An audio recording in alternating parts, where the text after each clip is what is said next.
Assalamualaikum warahmatullahi wabarakatuh. Alhamdulillahi rabbil alamin. Salatu wassalamu ala asrafil anbiya'i wal mursalin wa ala alihi wa ashabihi ajmain. Amma ba'd. Saudara-saudara sekalian, kita bertemu kembali dalam perkuliahan fikih lembaga keuangan syariah, yang pada kuliah hari ini kita akan berbicara salah satu akad yang ada di dalam fikih muamalah, yakni tentang shorf, yang kemudian nanti akan kita coba lihat bagaimana implementasi shorf ini di lembaga-lembaga keuangan syariah. Baik, untuk mengawali perkuliahan ini, kita coba menyamakan persepsi terlebih dahulu apa sesungguhnya yang dimaksud dengan shorof itu. Saudara sekalian, bahwa shorof itu dimaknai dengan mubadalatun naqd bin naqd. Jadi mempertukarkan antara satu mata uang dengan mata uang yang lain. Coba kita lihat misalnya pemaknaan yang dikemukakan oleh Wahbah Zuhaili dalam Al-Fiqh Al-Islami wa Adillatuh, bahwa menurut Wahbah Zuhaili bahwa shorof itu adalah jual beli mata uang dengan mata uang. Baik mata uang yang dipertukarkan itu sejenis, misalnya dolar dengan dolar, kemudian rupiah dengan rupiah, ringgit dengan ringgit, yen dengan yen, dan seterusnya. Atau bisa jadi dipertukarkan antara satu jenis mata uang dengan mata uang yang lain. Sebut saja misalnya mempertukarkan antara dolar dengan rupiah, antara ringgit dengan rupiah, dan lain sebagainya. Nah, itulah yang dimaknai dengan solve menurut Wahbah Zuhaili. Yang kemudian pemaknaan sorof ini selaras dengan makna yang dikemukakan oleh Abdurrahman Al-Juzairi dalam Kitabul Fiqh alal Mazahibil Arba'ah. Menurut Al-Juzairi, bahwa yang dimaksud dengan sorof itu adalah jual beli emas dengan emas, perak dengan perak, atau jual beli salah satunya dengan yang lainnya. Ini mengandung makna bahwa yang dimaksud dengan sorof itu diperkenankan mempertukarkan antara emas dengan emas atau perak dengan perak. Ini artinya bahwa sorof bisa dimaknai dengan mempertukarkan eh, mata uang yang sejenis, dolar dengan dolar, rupiah dengan rupiah, gitu. Mana yang kedua yang dikemukakan oleh Al-Juzairi ini bisa jadi pertukaran itu tidak dilakukan dalam mata uang yang sejenis, tapi dipertukarkan dua mata uang yang berbeda jenis. Sebut atau dua macam, misalnya antara dolar dengan rupiah, kemudian juga antara dolar dengan ringgit, dan seterusnya. Jadi pada intinya, saudara sekalian, pemaknaan sholaf itu tidak jauh berbeda antara makna yang dikemukakan oleh Wahbah Zuhaili dengan makna sholaf yang dikemukakan oleh Abdurrahman Al-Juzairi, bahwa pada intinya bahwa yang dimaksud dengan sholaf itu adalah mempertukarkan satu mata uang dengan mata uang yang lain, baik mata uang itu sejenis atau mata uang itu berbeda jenis. Nah, kalau kita melihat pada bagan solve itu, maka sebenarnya ada dua pihak yang terlibat. Yang pertama ada yang disebut dengan buy, artinya adalah mereka yang menjual mata uang itu. Kemudian yang kedua ada mustari. Mustari itu adalah pihak yang membeli. Nah, objek yang dijadikan, barang yang dijadikan sebagai objek di dalam transaksi itu adalah anakad. Anakad itu maknanya adalah mata uang. Jadi penjual atau ba'i itu menyerahkan nakad, menyerahkan mata uang, kemudian pada saat yang sama mushtari juga sebagai pihak pembeli menyerahkan nakad, menyerahkan mata uang gitu. Oke, kita lanjut pada pendalaman kita terkait dengan solve ini. Pertama kita kemukakan syarat-syarat sahnya shorof yang banyak dikemukakan oleh para ulama. Menurut para ulama bahwa ada beberapa syarat yang mesti dipenuhi oleh akad shorof agar akad shorof itu terkategori pada akad yang sahih. Pertama, bahwa serah terima objek akad sebelum kedua pihak yang berakad berpisah. Jadi antara mata uang yang diserahkan oleh pihak bai dengan nakad atau mata uang yang diserahkan oleh pihak mustari itu harus diserahkan pada saat yang bersamaan dan pada saat transaksi itu dilangsungkan sebelum kedua belah pihak itu terpisah. Jadi kalau misalnya pada saat transaksi itu dilakukan, lalu ada salah satu mata uang dari salah satu pihak yang tidak diserahkan pada saat transaksi itu dilangsungkan, maka menurut para ulama itu tidak sah syarabnya itu. Kenapa? Karena ada satu objek akad, yakni nakad yang berasal dari salah satu pihak itu tidak diserahkan pada saat transaksi itu berlangsung. Jadi serah terima objek itu harus diserahkan pada saat akad itu berlangsung sebelum kedua belah pihak itu berpisah. Kemudian yang kedua, syarat dari shorof itu harus sejenis atau tamasul. Tadi seperti yang dikemukakan, antara emas dengan emas, kemudian perak dengan perak, dan kedua mata uang yang dipertukarkan tadi, yang dimubadalahkan tadi, itu mesti sejenis. Dan kemudian harus memiliki nilai yang sama. Jadi kalau emas misalnya yang dipertukarkan dari salah satu pihak itu 2 gram, maka dari pihak yang lain juga harus 2 gram. Dan kemudian misalnya kualitas dari emas juga harus sama. Kalau misalnya yang dari salah satu pihak itu 24 karat, maka dari pihak yang lain juga harus 24 karat. Maka itulah yang dimaksud dengan tamasul. Ada pengecualian memang yang dikemukakan oleh para ulama terkait dengan syarat yang kedua ini, syarat tamasul itu diperbolehkan mempertukarkan dua jenis mata uang yang berbeda, tetapi disyaratkan memiliki nilai yang sama. Sebut saja misalnya, yang dipertukarkan itu antara dolar dengan rupiah. Nah, dua jenis yang berbeda, tetapi harus ditentukan nilainya terlebih dahulu. Sebut saja misalnya hari ini, $1 itu hampir sama dengan 15.250. Nah, sekalipun secara kuantitas itu berbeda, ini satu, yang ini 15.250, tidak ada masalah dipertukarkan. Karena dua jenis mata uang itu berbeda. Nah, maka nilainya yang harus dipersamakan. Gitu. Yang hari ini tadi, $1 15.250. Nah, itu yang syarat yang kedua. Kemudian syarat yang ketiga, tidak ada khiyar. Tidak ada kesempatan bagi pihak-pihak yang melangsungkan akad di dalam shorof itu untuk memilih. Misalnya dikasihlah jangka waktu 1 minggu untuk menentukan jadi atau tidaknya akad shorof itu. Nah, itu tidak diperbolehkan. Yang diperbolehkan dalam akad shorof itu harus diserahkan dan diambil keputusan pada saat transaksi itu dilangsungkan. Itu syarat yang ketiga. Kemudian syarat yang keempat, tidak boleh ditangguhkan. Misalnya ada naked, ada mata uang yang diserahkan oleh salah satu pihak itu besok atau di kemudian harinya, atau seminggu kemudian, atau sebulan kemudian. Itu tidak diperbolehkan.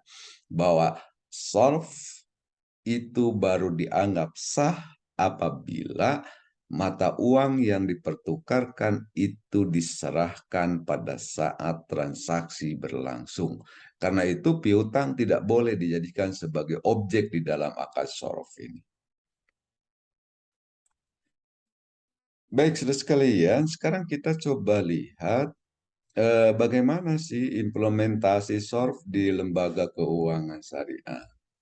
Sepengetahuan saya, berdasarkan pada hasil penelusuran, menunjukkan bahwa implementasi SORF di lembaga keuangan syariah saat ini itu baru tampak di perbankan syariah. Saya belum melihat misalnya akad sorof itu diimplementasikan di asuransi syariah, akad sorof itu diimplementasikan misalnya di lembaga pembiayaan syariah atau di lembaga-lembaga keuangan syariah yang lain. Saya sampai hari ini baru bisa melihat bahwa sorof itu baru diimplementasikan di perbankan syariah. Nah, sekalian, lalu bagaimana SORF diimplementasikan di perbankan syariah? SORF di perbankan syariah merupakan salah satu produk perbankan dalam penyaluran dana. Sebagaimana diketahui oleh kita semua bahwa ada dua jenis usaha yang biasa dilakukan oleh bank. Pertama adalah pengerahan dana, yang kedua adalah penyaluran dana. Pengerahan dana artinya masuknya dana dari nasabah ke pihak bank. Penyaluran dana artinya adalah pengeluaran dana, penyaluran dana dari pihak bank kepada pihak nasabah. Nah, SORF tidak terjadi pada pengerahan dana dan pada masuknya dana dari nasabah ke pihak bank. Nah, SORF itu hanya terjadi pada penyaluran dana. Dan bagaimana bank menyalurkan dananya kepada pihak nasabah. Jadi pada jenis usaha yang kedua, SORF itu terjadi. Jadi pada saat bank menyalurkan dananya kepada pihak nasabah. Gitu.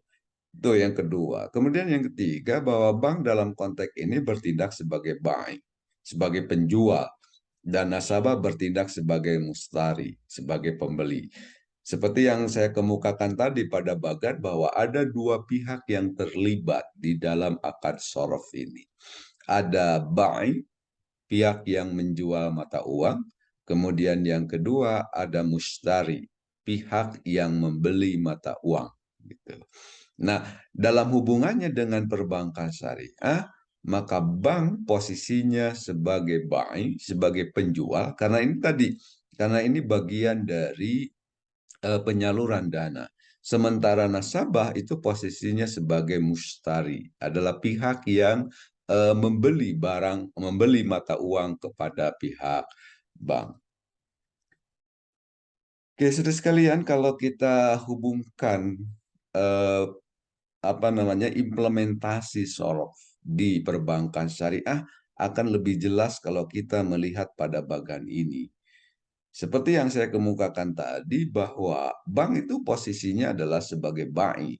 Bank itu posisinya sebagai penjual. Jadi bank menjual mata uang kepada pihak nasabah, lalu nasabah nanti membeli mata uang itu kepada bank. Sehingga bank posisinya sebagai bank, sedangkan nasabah posisinya sebagai mustari. Baik, saudara sekalian, saya ingin melihat lagi bahwa sekarang lagi ngetren ya, jual beli valuta asing antar bank itu.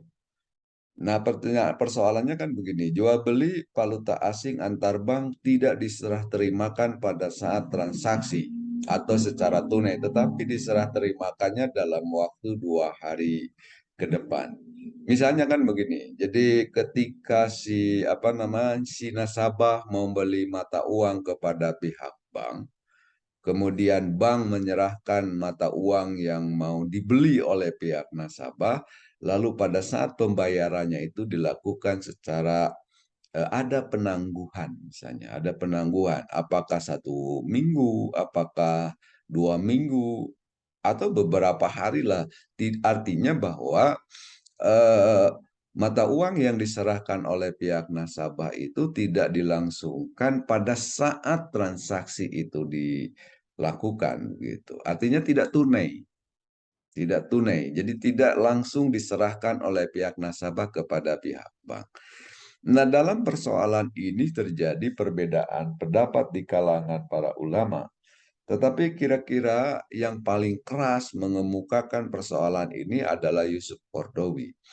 Yusuf Qaradawi menyatakan bahwa karena tidak dilangsungkan secara tunai transaksi solve di bank itu, maka transaksi ini tidak sah. Ia menyebutnya adalah ghair sahih gitu. Karena apa? Karena Yusuf Qaradawi memahami bahwa transaksi sorof itu harus dilakukan secara tunai, baik uang yang diserahkan oleh pihak penjual maupun uang yang diserahkan oleh pihak pembeli. Jadi tidak boleh ada penangguhan dari salah satu pihak. Kalau terjadi penangguhan dari salah satu pihak, maka menurut Yusuf Qaradawi bahwa itu termasuk kepada akal solf yang goir sahih. Tapi saudara sekalian, ada beberapa pemikiran yang dikemukakan oleh ulama lain, kan, bahwa sekarang ini ada kecenderungan bahwa tunai itu disesuaikan saja dengan adat kebiasaan yang terjadi. Kalau misalnya ya, kebiasaan yang berlangsung di bank, bahwa tidak mungkin bank itu menyerahkan uangnya, atau nasabah itu tidak mungkin misalnya menyerahkan uangnya secara tunai pada saat transaksi itu dilangsungkan, dan itu sudah menjadi adat kebiasaan yang sudah berlangsung dalam jangka waktu yang lama, sehingga berlakulah kaidah al-adah muhakamah, bahwa adat pada kondisi-kondisi tertentu kalau sudah berlangsung dalam jangka waktu yang lama itu akan bergeser menjadi sebuah hukum. Karena itu saudara sekalian, tunai itu dalam perspektif ini tidak mesti dilangsungkan pada saat transaksi itu berlangsung. Jadi disesuaikan saja dengan kebiasaan masing-masing, dan tunainya itu sesuatu itu menurut ukurannya sendiri-sendiri gitu. Jadi kalau misalnya sudah menjadi kebiasaan bahwa tunai itu bisa ditangguhkan sehari dua hari dan itu sudah menjadi tradisi dalam sebuah perbankan, maka menurut sebagian ulama itu diperkenankan dan ia dianggap sebagai akad yang sahih. Baik, saudara sekalian, kita masuk pada persoalan yang lain. Yang sebetulnya, saudara sekalian, tukar menukar uang itu sekarang tidak hanya terjadi di perbankan, tapi juga terjadi di money changer. Jadi satu institusi yang menukarkan mata uang gitu.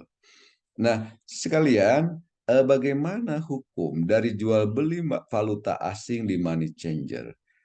Untuk melihat persoalan ini, kita kembali lagi kepada syarat jual beli valuta asing yang dalam fikih muamalah disebut dengan solv. Pertama, bahwa jual beli valuta asing di money changer itu bisa dianggap sahih apabila dilakukan secara tunai. Tadi misalnya ya, money changer misalnya sebagai bank, sebagai penjual, kemudian dia menyerahkan uangnya kepada orang begitu yang kemudian mau membeli mata uang di money changer itu, dan dilangsungkan secara tunai, tidak ada jeda waktu gitu. Pada saat transaksi itu dilangsungkan, maka pada saat itu pula kedua jenis mata uang yang diserahkan oleh money changer dengan pihak yang mau membeli membeli uang mata uang yang ada di money changer itu dilangsungkan secara tunai, maka tidak ada persoalan terkait dengan hukum money changer ini, terkait dengan jual beli valuta asing di money changer itu. Kemudian syarat yang kedua yang perlu menjadi perhatian ketika kita menentukan hukum jual beli valuta asing di money changer itu harus ada serah terima pada saat akad berlangsung. Nah, ini hampir mirip dengan yang pertama. Kemudian yang ketiga, apabila valuta atau mata uang yang dijual berasal dari mata uang yang sama, seperti rupiah dengan rupiah, maka nilainya harus sama. Ya, tadi misalnya ya, kita menukarkan rupiah dengan rupiah, menukarkan dolar dengan dolar, maka tidak boleh ada perbedaan di antara keduanya. Sekalipun misalnya kualitas uangnya berbeda, tapi tetap saja nilainya harus sama. Sebut saja ada uang yang dari pihak masyarakat yang membeli mata uang itu di produknya beberapa tahun yang lalu, kemudian dari money changer uang yang di produknya itu produk baru begitu. Sekalipun kualitas yang berbeda, tapi tetap secara kuantitas tidak boleh berbeda gitu. Jadi kalau dari money changer-nya Rp100.000, maka dari orang yang membeli uang yang Rp100.000 dari money changer juga harus menyerahkannya adalah Rp100.000.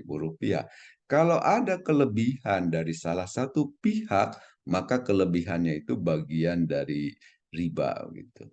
Nah, ini agak berbeda kalau misalnya uang yang dipertukarkan itu dua mata uang yang berbeda misalnya. Seperti dolar dengan rupiah, kemudian rupiah dengan ringgit dan seterusnya, itu disesuaikan saja dengan nilai kurs ya dari dua jenis mata uang itu.